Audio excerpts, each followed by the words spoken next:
Hi, இப்போ நம்ம வந்து அவல் புட்டு செய்யலாம். ஈஸியாக எப்படி செய்யணும்னு பார்க்கலாம். 1 கப் அவல் எடுத்துருக்குது, 3 ஏலக்காய் போட்டுக்கலாம். இதை போட்டு மிக்சியில் போட்டு ரவை மாதிரி பவுடர் பண்ணிக்கலாம். இப்போ பாருங்க, ரவை மாதிரி அரைச்சாச்சு. அரைச்சிட்டு கொஞ்சமாக உப்பு போட்டுக்கலாம். உப்பு போட்டு சுடுதண்ணி வெதுன்னு சுடுதண்ணி சூடாக கொஞ்சம் வச்சுருக்குறோம். போட்டு நல்லா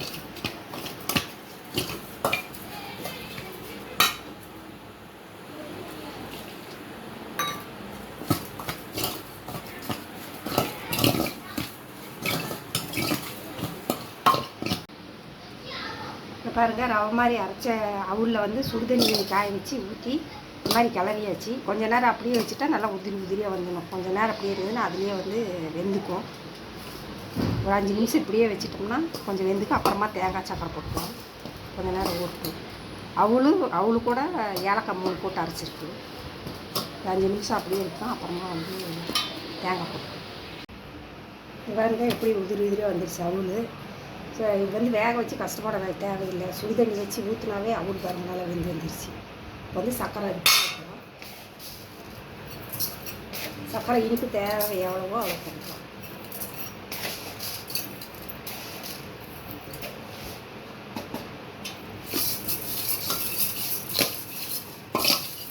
பத்து நிமிஷம் கூட ஆகாது.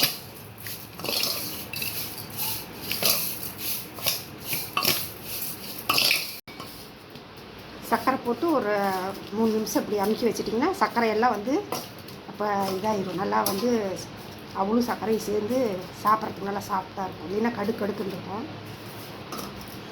ஒரு 3 நிமிஷம் இப்படி வச்சிட்டிங்கன்னா அமுத்தி வச்சிட்டிங்கன்னா கொஞ்சம் நேரம் கழிச்சு தேங்காய் போட்டுக்கிட்டோம்னா அவல் புட்டு தயாராகிடும்.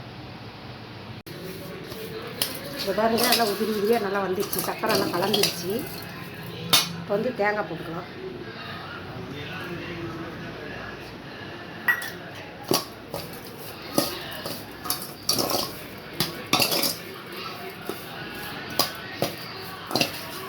பத்து நிமிஷத்தில் அவல் புட்டு தயார். ரெடி வச்சுக்கோங்க. இப்படி உதிரியாக வந்துருப்பாங்க.